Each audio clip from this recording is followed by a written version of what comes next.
The Tony Hawk Pro Skater series is one of the most iconic franchises in gaming history. It's almost unreal just how much the series has shaped and influenced not just skateboarding, but gaming, music, and pop culture collectively. The games are so quintessential to the punk rock scene that Goldfinger's Superman is almost synonymous with the first game, and the incredible soundtracks have spawned countless new waves of rockers and metalheads.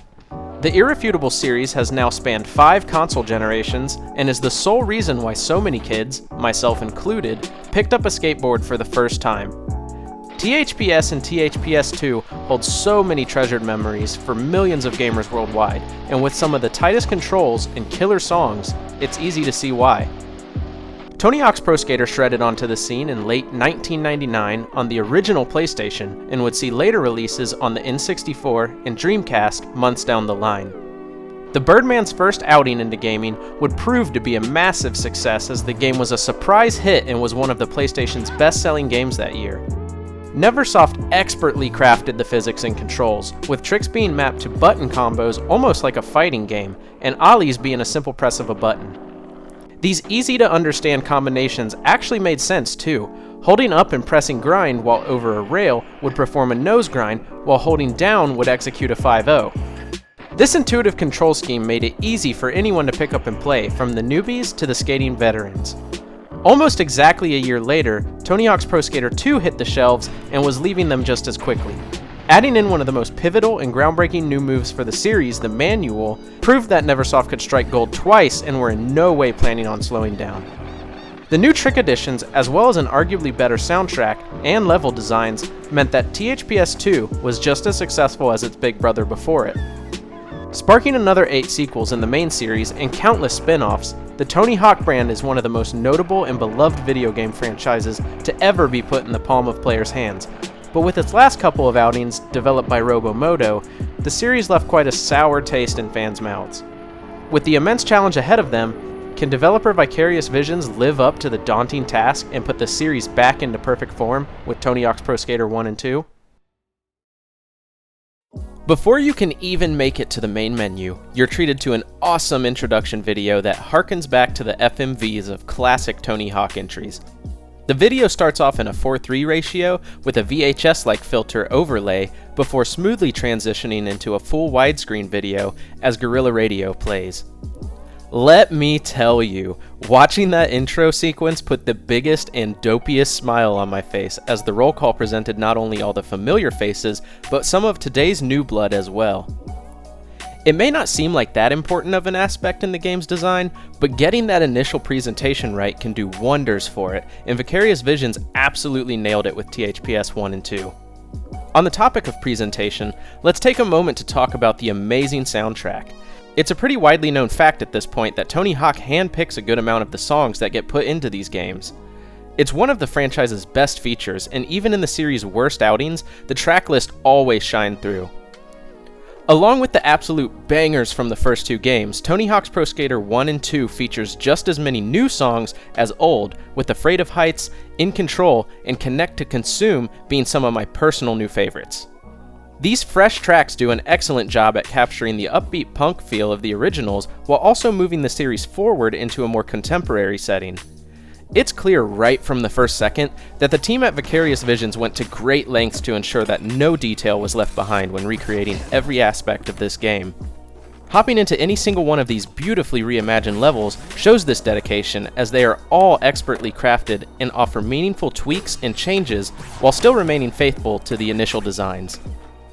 Levels like School and Philadelphia are nearly identical in style to the original and are akin to HD remasters, while other levels get complete makeovers, like the Mall, for example, which went from feeling like exploring a shopping center after hours to being an abandoned and reclaimed complex, almost as if it came straight out of The Last of Us. The lighting system in the game really lends itself well to each of the levels too, with some gorgeous sunsets on maps like Venice Beach and School 2, while the atmosphere of maps like The Warehouse are lifted by the light shafts pouring through the building's windows and openings. All the secret areas from THPS 2 parks return, but sometimes feel useless since there's no cash collectibles like there were in the original, and so most of these areas feel empty. As far as skating through these levels goes though, the physics and controls have never felt better. I recently replayed the first two games to hype myself up even more for this release, and wow, I totally forgot how clunky the original game felt after I had gotten so accustomed to the feel of later releases. Controls in the original, while unparalleled at the time, feel dated and unresponsive, and it's hard to hit every trick the way you planned it out in your head. I'm happy to say this is not the case for THPS 1 and 2.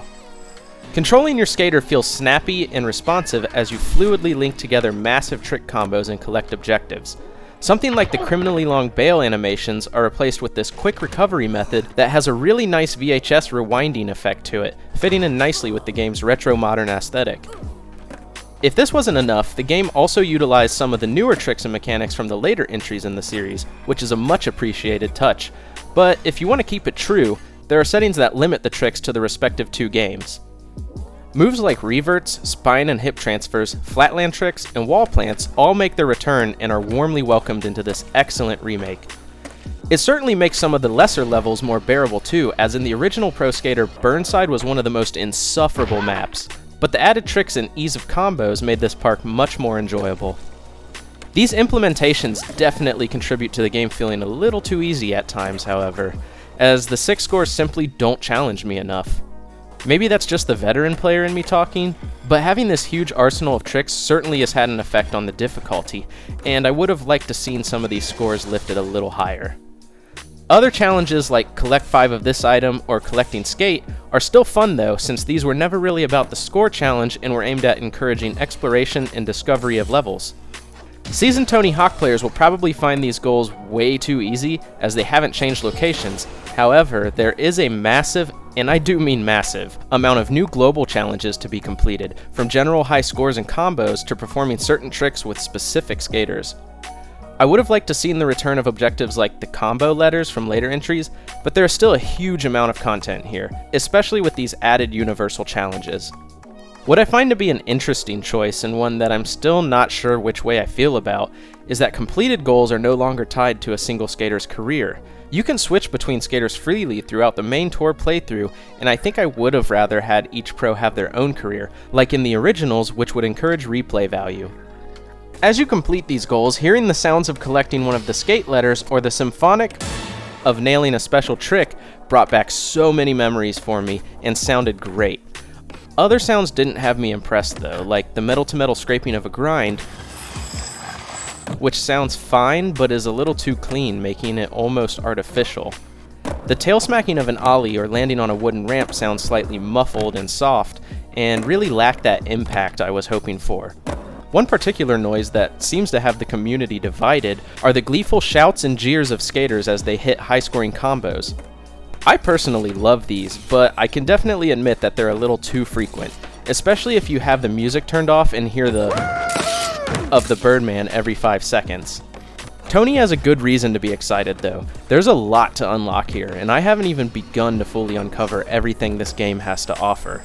With the return of secret maps and skaters, as well as full stats, outfits, and boards for each one, plus a decently fleshed out creative suite, you'll need to replay this one with every character to ensure you unlock everything. Simply put, it's just as addictive as the originals, and I'll surely sink just as many hours into this one. Tony Hawk's Pro Skater 1 and 2 is a perfectly executed and faithful remake of a set of games that are adored by millions. The impeccable controls and gorgeously reimagined maps mean that taking a trip down memory lane has never felt or looked better. With an expanded soundtrack that perfectly captures the attitude of skate culture, while also containing the old pros mixed with new skaters, THPS 1 and 2 does an excellent job of tapping into our nostalgia while also pushing the series forward.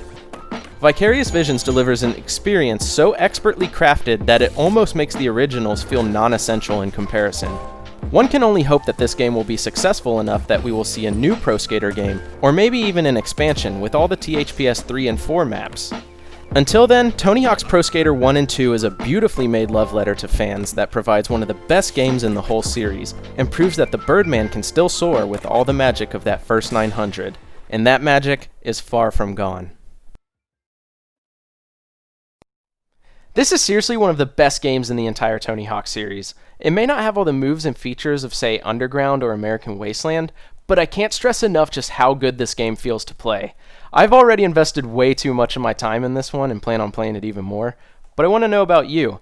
Do you plan on playing Tony Hawk's Pro Skater 1 and 2? And now that the series is back into amazing form, which game would you like to see remade in this style? For me personally, it would have to be Underground, as that is my favorite. But let's discuss it in the comments below. Make sure to hit that like button, and then hit the subscribe and bells if you haven't already. And if you want to keep up with what I'm currently playing and want to hear more of my mild gaming takes, hit me up on Instagram and Twitter. With that, I have been TheNamesJER. Thanks for watching. See you later!